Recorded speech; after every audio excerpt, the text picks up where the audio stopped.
Hello, good day. It's been a few days that I didn't record anything. I was busy with other things, and yeah, I didn't find a quiet moment to do a recording. And I was a little bit also out of subjects. I always need an interesting subject in order to get me speak and to trigger some people also.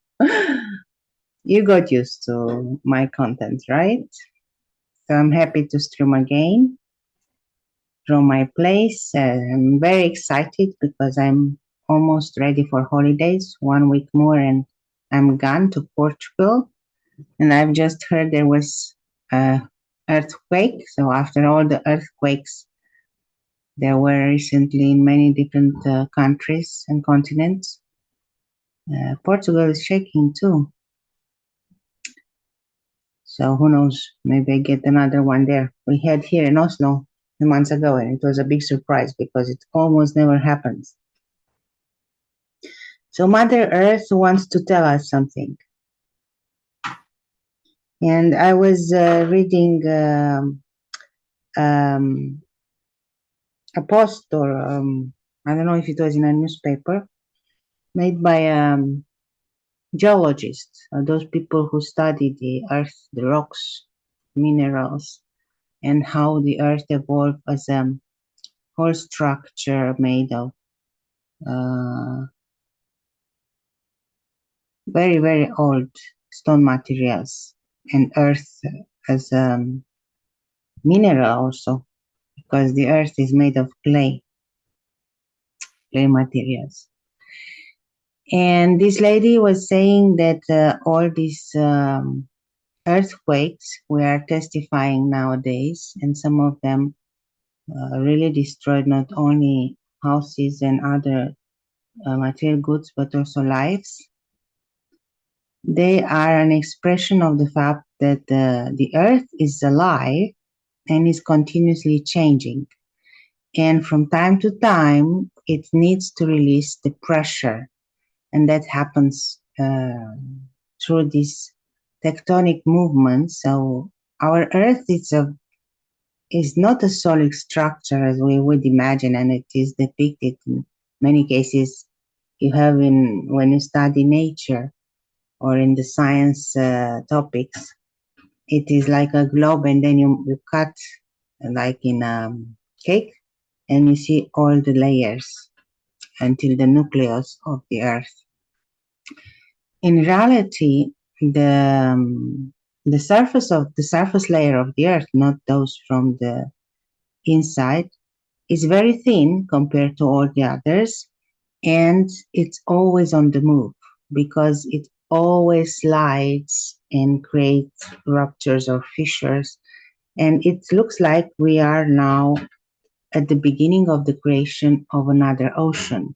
So the continents, I think the African ones, but also the South America, they tend to fracture through these movements to release the energy from inside, the pressure from inside all these layers through the tectonic plates.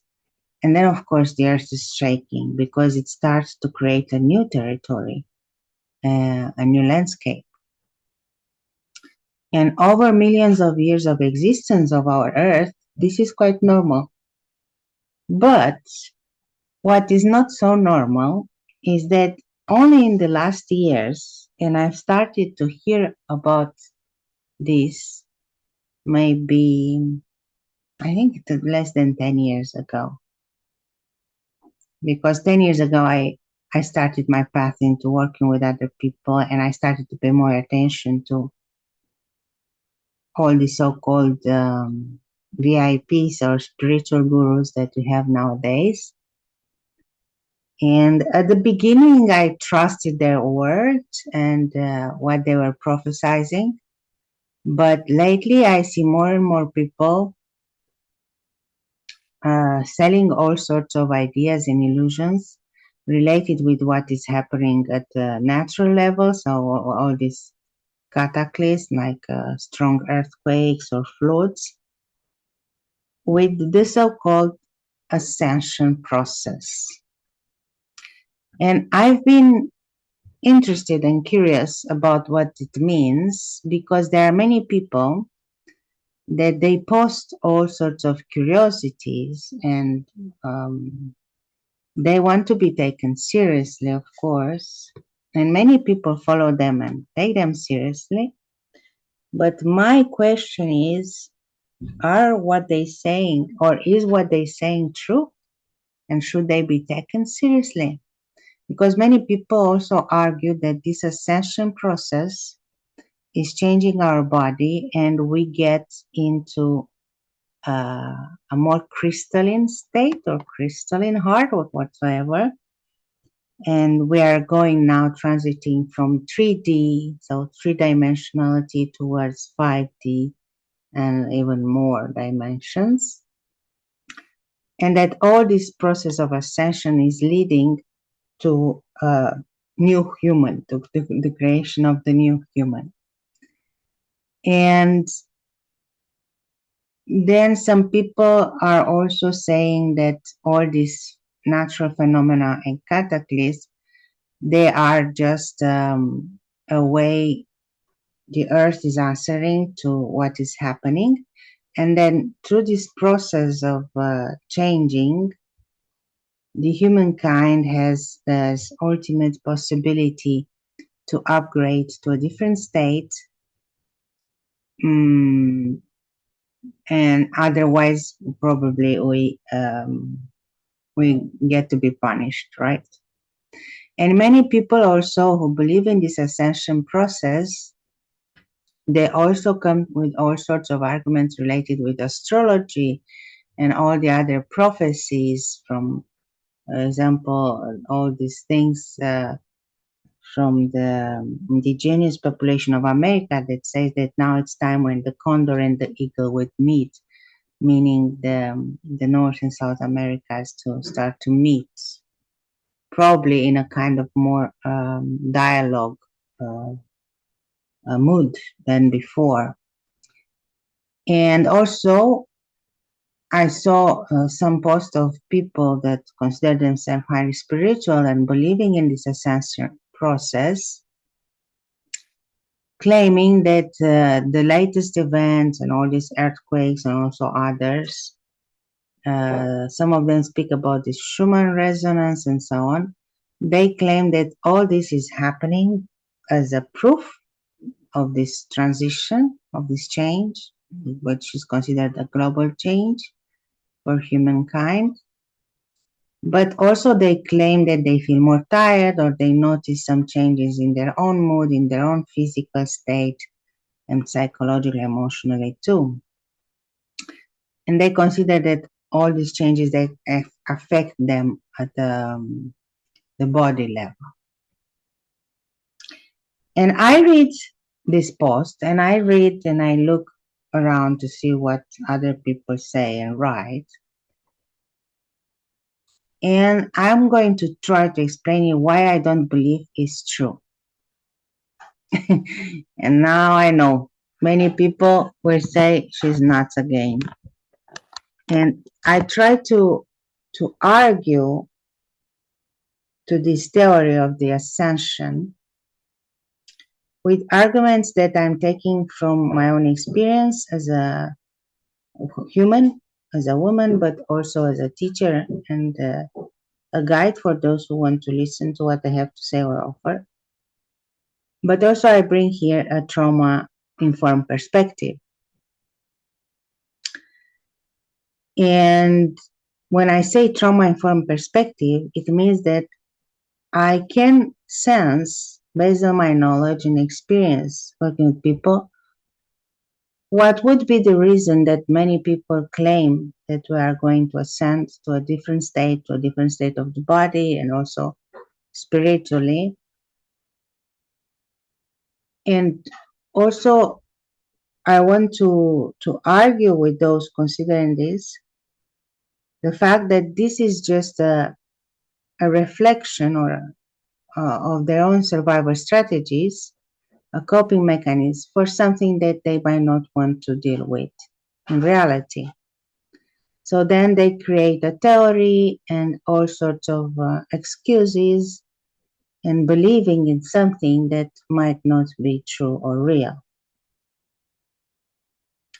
So first of all, I don't understand, I never understood, and I've heard so many people speaking about this crystalline new state of the body, because the body cannot, if you crystallize the body, you will get in a state of non-response. I mean, you can freeze or whatever other states you can get, but that doesn't mean that that is a state in which we can live, unless we are put in a complete isolation and in an ecosystem where we can somehow adapt and cope with all these very difficult changes. And maybe in that case, we can be subject to treatments also for the body, so we are not so much affected. But to argue that our flesh and blood body can get into a crystalline state, and for me, when I hear crystalline, I automatically think of crystallization processes and of something where somehow your body becomes more solid, maybe, or made of crystals or whatever. I try to figure out what this means from this spiritual perspective, because it doesn't make any sense. And of course, many people say that this crystalline body is a light body. But we don't need to change structurally and physically to have a different consciousness about ourselves, about our world. And the light body, according to many traditions, including also the shamanic one or indigenous one, is already available for us when we are able to inhabit our body in a more conscious way, when we feed it properly, when we detoxify it, when we create all those conditions so we can live truly healthy in a healthy body. So for me, this concept of crystalline body or crystalline heart doesn't matches with the reality. It's just a concept and an invention that for some people might be real, but because they need this illusion of the body changing to probably imagine that they are chosen or special, or that their bodies can change to an extreme degree. What our body can do is to evolve, yes, and we also evolve in so many thousands of years that we live as a species on this earth. We're already evolved in so many different ways. But to a certain extent, we are also the same as we used to be, because we have been already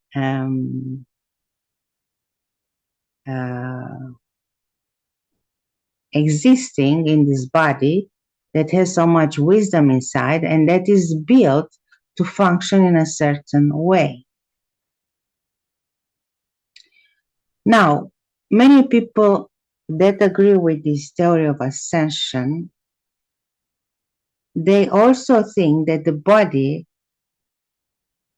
especially those bodies that are ascending, so they are like on a different or a superior level than all the other humans, they get more sensitive to all what's happening around, to all these events, including earthquakes or tsunamis or whatever, and radiation and so on.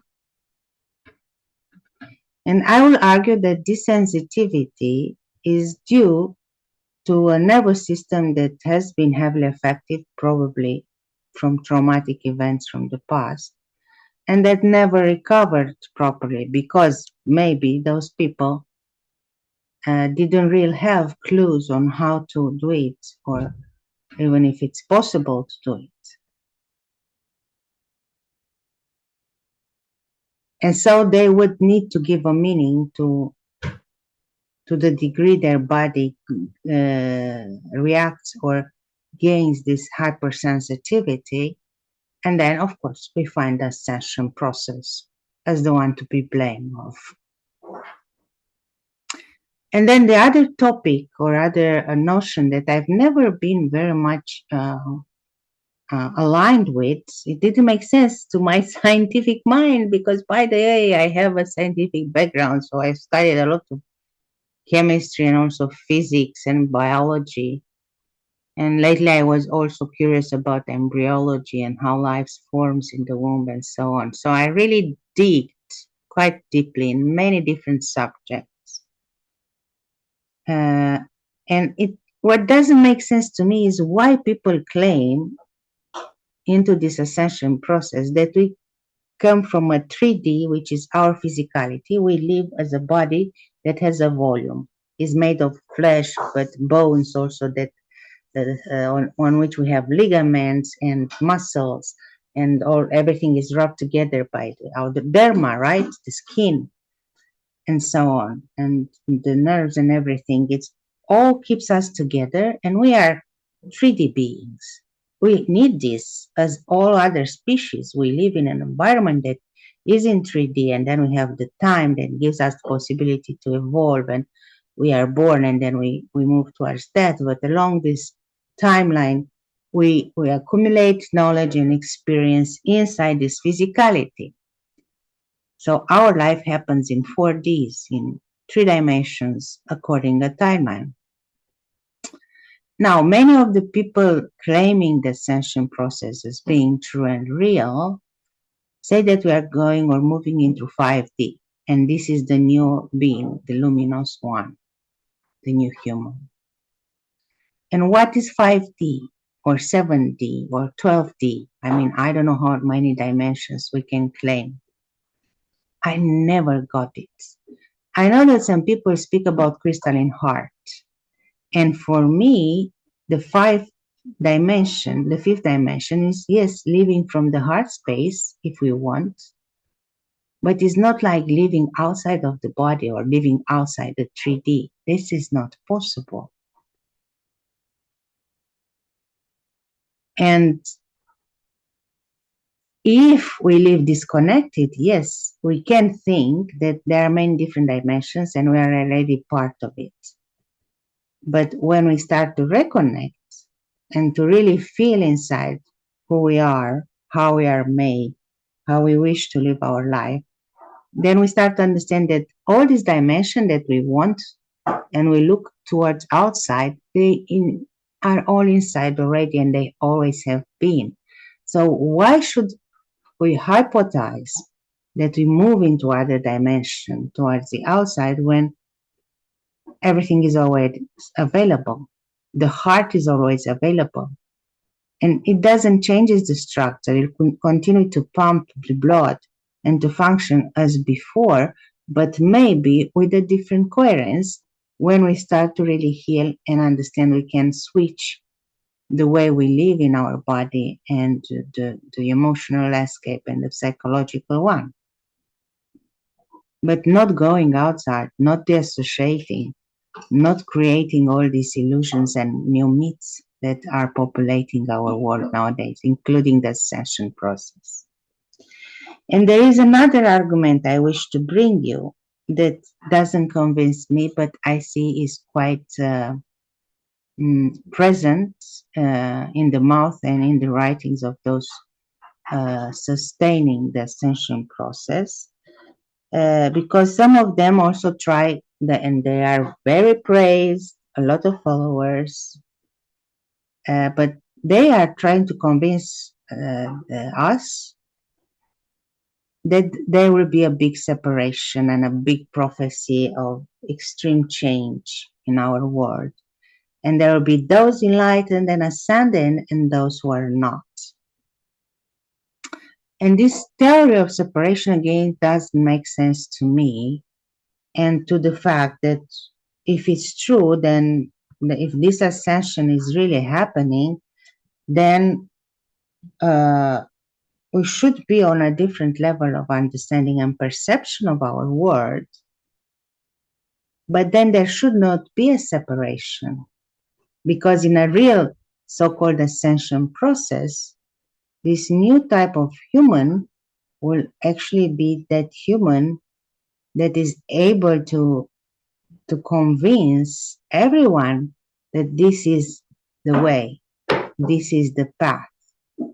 So why should we think or speak about separation again when there has always been a lot of separation since very ancient times between the good and the bad ones, right? All the movies from the Hollywood, those more acclaimed, the action ones or the war ones or the Armageddon ones, they all have embedded this story of the good versus the bad people, or the good versus the bad forces. The galactic beings that instead of bringing us knowledge and tools to thrive and evolve more, they just try to occupy and destroy us. So, can you start to understand a little bit that this story doesn't make sense? Because to me it doesn't. And I feel sorry for those who believe in it, because for you, if you really want to evolve, the only thing that is required is to go inside, not outside, and not in believing all sorts of things that some people want to believe, but is not real. Because what is real is that if we think of humankind 2000 of years ago and to the humankind now, and you look to everything that is happening in the world, to the big wars we still have, to the big conflicts, to many abuses against women and children and elders, to all this extreme phenomenon and disasters, and even the biological and psychological manipulation that we have nowadays. We as humankind, we didn't change a lot. So how can we pretend that a certain process from outside forces will oblige us in a very short time span, because they also predict that this process will be accelerated? I'm referring to these gurus of ascension. So how can we expect that everything is now accelerated and suddenly this new human is blowing or blooming, when in our fundamental way of being and thinking and doing, we did not evolve yet enough? Who has this so much power and ability to change us suddenly? Of course, extreme events can make more aware of ourselves and how we live our life and how we want to live further. And it creates such a deep crisis in many of us, because it creates displacement, it creates death, it creates new awareness that, yeah, we will be pushed to change. But are we able to really change so fast? Are we really able to accept that what 2000 years of evolution didn't do will happen in, I don't know, weeks or years? I would like to hope so, but I'm very reluctant to believe so. Because if you really want to ascend to a different state, and first of all, it's a different awareness about who you are and how you can live your life. As I said, the only way is to go within and work with what is there that has not been resolved. And I can assure you that then all these myths of ascension will make less sense to you, because it makes less and less sense to me. And I'm not pretending to be an extremely evolved human or already ascended or already enlightened, to say like that. I'm not even a guru, and I don't want to be. But I work with people, I work with their psyche, and I know how creative the coping strategies can be. And the ascension myth is one of them. because it takes you out of your core and it places this so much wished and possible transformation by night as an ultimate way to save you and to save humanity from its own nightmares and shadows. Well, I don't think it works like that. And it's many hours of therapy, real deep trauma therapy, and constellation and other sorts of modalities that support my understanding of this. Do you really want to ascend? You don't need to transform and to go into a crystalline state. It might not be even sustainable with all the climatic changes that happen, because then you might melt if it becomes too hot. And yeah, we already know that this summer might be really hot. And yeah, we can blame the fire horse and all the change of planets that go now in Aries, and Aries is a fire sign, and we will have Leo, some other planet changing again in Leo, and so on. Yeah, we can blame from an astrological point of view all these happenings, but ultimately this doesn't change the reality, because the reality is still the same.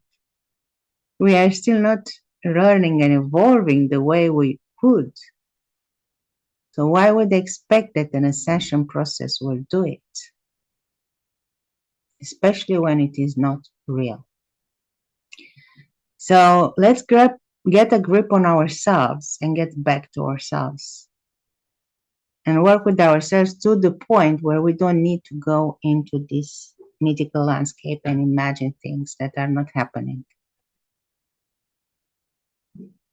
Yeah, we want to create new myths, because maybe the gods, the old ones, they were too much resembling ourselves and our dark side, no? Do you think so? But then if you want to create a new myth, at least make it embodied, feel it first. See if it makes sense. Don't just pretend that you are transcending into something if this is not happening. Because you are transcending together with your old trauma biographies of many different layers and dimensions. And you don't go anywhere anyway. And this is like the trauma-informed perspective on ascension.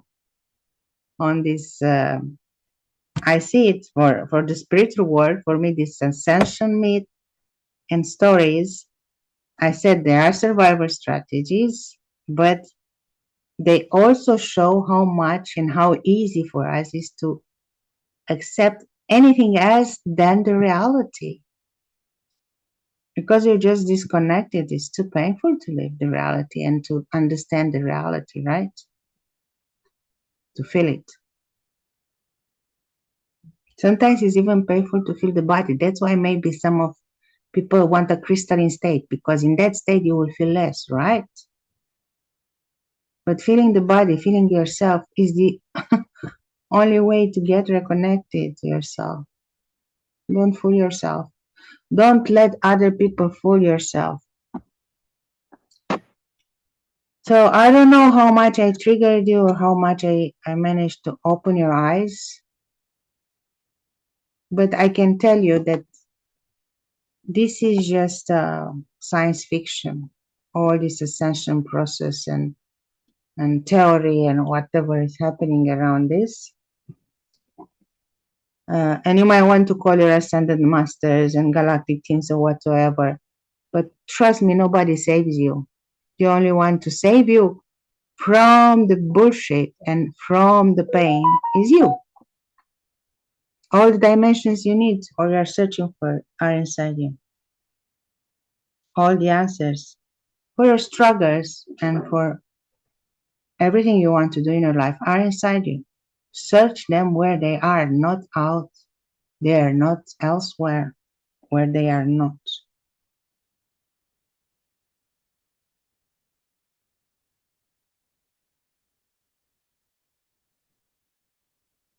Yes, that is how things are, and that is how we should consider that life is worthy to be lived inside, from inside out, not from outside in. I mean, not by absorbing all these myths and ideas that is just a way to run outside ourselves or run away from ourselves. Go inside. Trust your feeling and trust the body. So thank you for watching. Don't get mad if I said something that affects you. Come to have a session with me and you understand what I'm saying is true. You will be truly enlightened about yourself. Thank you. Subscribe to my channel. Help me build more so I can offer you more content. And I hope to see you soon again. Bye bye. Have a wonderful day or evening.